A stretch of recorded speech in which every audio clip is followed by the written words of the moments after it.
Hello! These video clips initially seem normal, but if you continue watching, it becomes clear that something is terribly wrong. We're going to kill her and her friends, and then we'll keep going. A haunting voice says, "I heard some news about Kirsten. She'll be home alone from 6 o'clock to 7 o'clock. We can kill her, then drive to Cassie's and scare the hell out of them, killing them one by one." These are short videos recorded by teenage killers Brian Draper and Tori Michael Adamsick, which they filmed and posted on social media. To date, most of the footage has never been released. These are newly discovered lost tapes.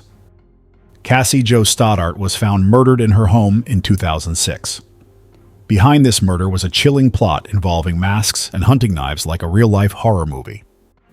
Allison and Frank Contreras returned home from a weekend trip to find their 13-year-old daughter, Kelsey. Contreras had discovered Cassie Jo Stoddart dead on the living room floor. "What's going on? There's a dead person on the floor. Oh my God, it's my cousin. Please, I need an ambulance. Okay, I'll contact emergency services. Stay on the line. Oh my God, oh my God, oh my God," Kelsey screamed in panic. The dispatcher asked, 911, "What's your emergency?" Kelsey replied through tears, "My cousin is dead on the floor. Stay calm, kid. Is she still breathing?" "No, her body is very cold. Oh God, should I perform CPR? Her fingers are blue." The dispatcher continued asking, "Okay, how old is she?" 16, 17 years old. "Her mom drove her here and now she's dead." The dispatcher reassured, "All right, we're starting to head there now." Kelsey frantically told the 911 dispatcher, "Yes, she's dead on my floor." On Sunday, September 24th, 2006, the frantic cries were so intense that anyone who heard them could sense the horror. "She's missing a finger." Idaho State Police Lieutenant Robert Rausch hurried to the scene. He found Cassie Jo Stoddart lying on the floor, blood everywhere. A beautiful, intelligent, and kind 16-year-old girl was brutally murdered in a relative's house in Idaho, where she had been house-sitting for the weekend. She was wearing yellow pajamas with stars and a white tank top. Her body was pale, her face turned to the right, her arms raised above her head, elbows slightly bent. Most notably, her body was covered in stab wounds, with the most visible ones in the middle of her chest and on her left leg. Cassie was known to be reliable and responsible, shy, with a love for music, art, and a great sense of humor. She often excelled in school plays and aspired to become a lawyer. As a dependable person, Cassie was entrusted by her uncle and aunt with house-sitting duties every weekend. As usual, Cassie's mother, Anna Stoddart, dropped her off at her aunt and uncle's house. She watched as Cassie got out of their white Jeep and entered the house before driving away. Little did she know this would be the last time she saw her daughter alive. Draper and Adamsick were both 16-year-old students at Pocatello High School with a particular fascination and passion for horror films. Their lockers were filled with strange posters, and they dreamed of becoming filmmakers specializing in horror. Most people were unaware of the true nature of these boys, so some described Draper as a friendly and cheerful kid. However, it seemed that no one knew about the darker aspects of their personalities. Draper idolized the Columbine killers and was planning to carry out a similar attack at Pocatello High School. Adamsick was equally devious, sharing Draper's interest in horror films but showing no interest in the Columbine incident. While Draper appeared innocent, Adamsick was more mature.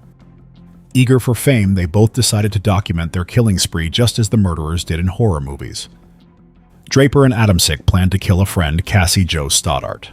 Before murdering their victim, Adamsick parked the car on the side of the road. After exiting the vehicle, they retrieved a sports bag containing 2 pairs of gloves, 2 black long-sleeve shirts, 4 knives, 2 masks, and a pair of work boots from the trunk. Draper took out a knife and handed one to Adamsick. They then proceeded towards the house with the sole intention of terrorizing and killing Cassie and Matt. On the night before the attack, they had visited and watched a horror movie with the couple. Later, Draper made an excuse to go down to the basement of the house and unlock the garage door to prepare for the upcoming events. A few hours later, they returned, turning off the lights in the basement and stairwell to lure Matt downstairs, but their plan failed. They decided to wait until Matt left and then attack Cassie while she was alone. Soon after, Adamsick called Cassie and learned that Matt's mother would be picking him up soon. Hearing this, Cassie began to fear what might happen that night and asked Matt if he could stay with her, but Matt's mother refused.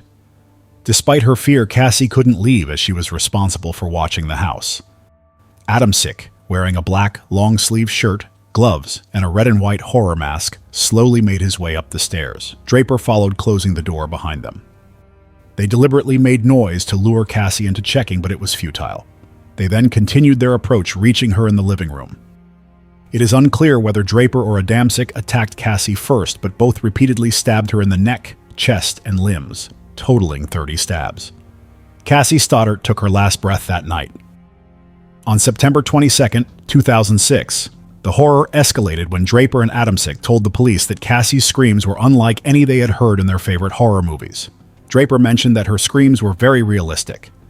The timestamps on the footage recorded by Draper and Adamczyk range from March 2006 to September 22, 2006.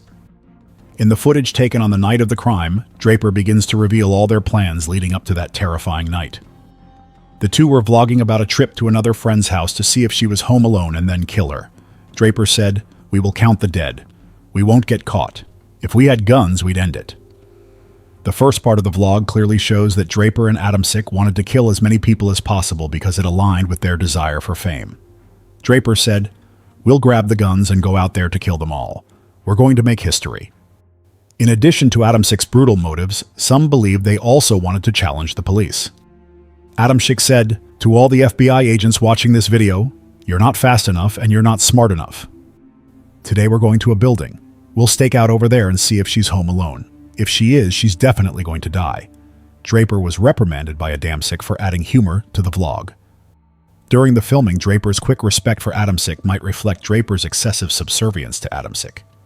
It is unclear which of them influenced the other more. Now we will follow their plan to see who played a decisive role in Cassie's fate. Draper said, "Yes, everyone will die. The memory will fade. The memory will fade. I wonder if you've seen a movie made by the characters themselves. My movie? Okay, we're on our way. And I'll let you follow the entire process. We've snuck into that house a few times, and she hasn't been home, so we'll go to the church over there. We'll call a girl named Cassie and a guy named Matt. They're our friends, but they have to be sacrificed. The feeling tonight is strange. I feel like I want to kill someone. I know it's not normal, but what the heck? I feel like we need to escape from normal life smoothly. Try this. Their parents, and their parents' parents taught them to thank Jesus." Draper continued, "The whole thing is nonsense. I'm sure everyone believes in God. I realized that in 7th grade. You might not believe in Santa Claus." Adamczyk's thoughts and perceptions led his teachers and family to report that he struggled with critical thinking, showing an ability to understand and complexify issues. This is a problem with parents who tell moral stories and religious beliefs to control their children. It seems that being controlled was a significant issue for Adamczyk, who had a tendency towards antisocial behavior. Clearly, these boys might think they can rebel against the outside world they perceive by doing the complete opposite. They refuse to believe in God or any related concepts. As they grew up in a church environment, both seemed to take a peculiar interest in discussing death, believing it wasn't real but something people believed in because their parents had taught them, so all their lives making it hard to let go of that belief. Draper said, "Yeah, I know, but the damn thing I'm saying is that we were also taught that things like killing are wrong because they violate the law and morality, but really it's just natural selection. That's all I'm saying. There's nothing weird about killing. I know it's wrong, but damn, the more you forbid someone, the more they want to talk about it." When Draper said these things, he laughed, but there was nothing humorous about it. His giggling or laughing loudly as a chemical reaction was a dissonance of perception. When an individual discovers a contradiction in their inner world, it may not align with social norms or laws. For instance, when he said killing was nothing wrong, his friends were too stupid. Now Draper and Adamczyk are going to Cassie and Matt's house to knock on the door and see if anyone is there. If someone is home like their parents, they would leave and return about 10 minutes later, then sneak into Cassie's room through the window. Draper and Adamczyk planned to make noise outside to lure Matt out, then kill him, which would terrify Cassie. Draper continued, Okay, sounds fun. We've found our victim and she's our friend, but you know we all have to sacrifice something. Their first victim will be Cassie Jo Stoddart and her friend. The horrific murder shocked the small, quiet town of Pocatello, Idaho, where such murders had never happened before. Investigators uncovered disturbing truths about what happened to Cassie and the person responsible for her death. Cassie's images were recorded on video at 8:28 a.m. on Friday, September 22nd at Pocatello High School. At that time, Cassie was putting books into her locker, wearing jeans, a green shirt, and a white jacket.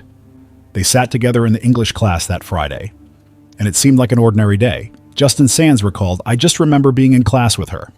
Yeah, I just remember it was an ordinary day. If I had known it was her last day, I would have treated that day differently.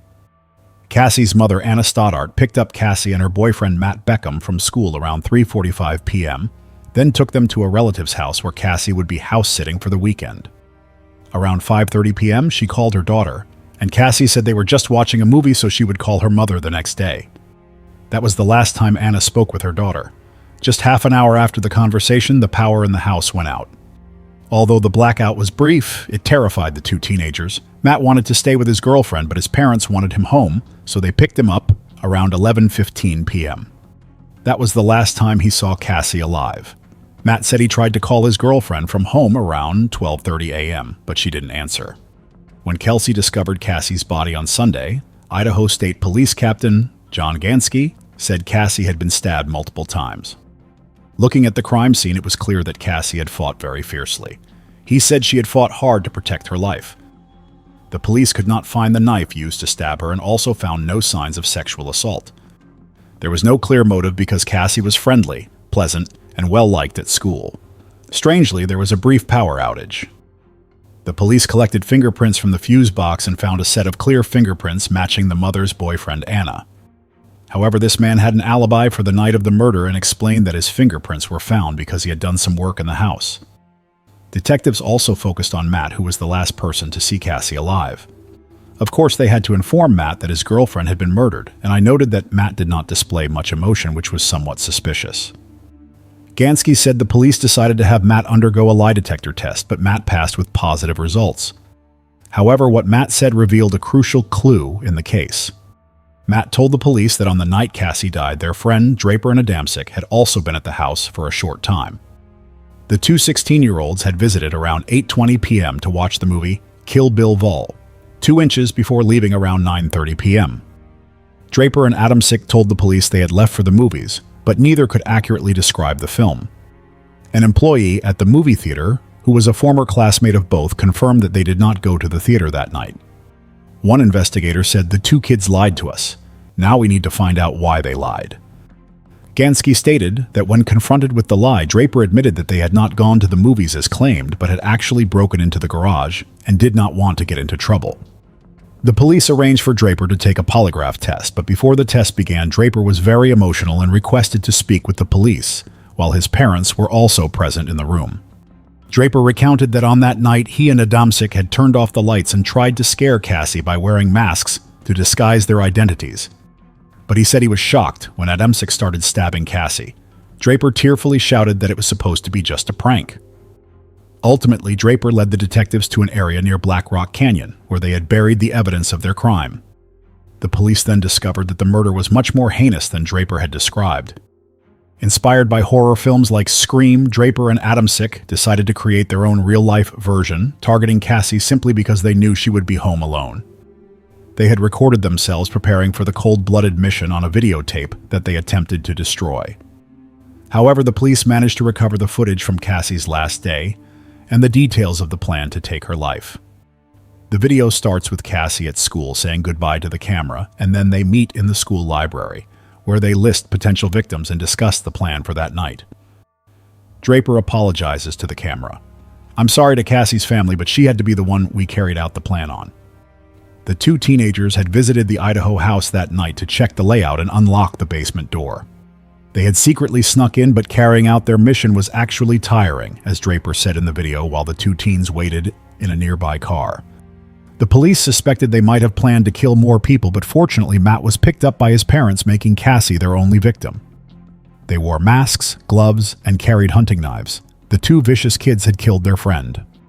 One of them cheerfully said in the video, "We're twisted, sick people who like killing others. We want to be like in the movie Scream." With a treasure trove of evidence buried along the canyon, authorities had enough evidence to convict the two teenagers of first-degree murder. Both were sentenced to life in prison without parole. In 2007, during the trial, the prosecution revealed that Draper had been influenced by the Columbine High School massacre perpetrators. Adamczyk was later said to have been inspired by the Scream horror series. Draper was sentenced on April 17, 2007, while Adamczyk was sentenced on June 8, 2007. On August 21, 2007, based on their conviction for first-degree murder, each was given a life sentence without parole, and an additional 30 years if convicted of conspiracy to commit murder. Adamczyk and Draper are both serving their sentences at the Idaho State Correctional Institution in Ada County near Kuna. In November 2019, Adamczyk's sentence was upheld after his appeal was rejected by the Idaho Supreme Court. Over 15 years after the crime, Draper agreed to a phone interview with Morrison from the Idaho State Correctional Institution. He said, "I felt like I didn't belong to anyone, and I felt like I would become someone if I did something, whether big or bad." He explained that he had a stutter as a teenager and never felt like he fit in with other kids. Now, every day of his life, he regrets taking Cassie's life. What are your thoughts on this case? Leave your comments below for everyone to see. And if you found this interesting, please support me by liking the video and subscribing to the channel. Thank you for watching. Goodbye.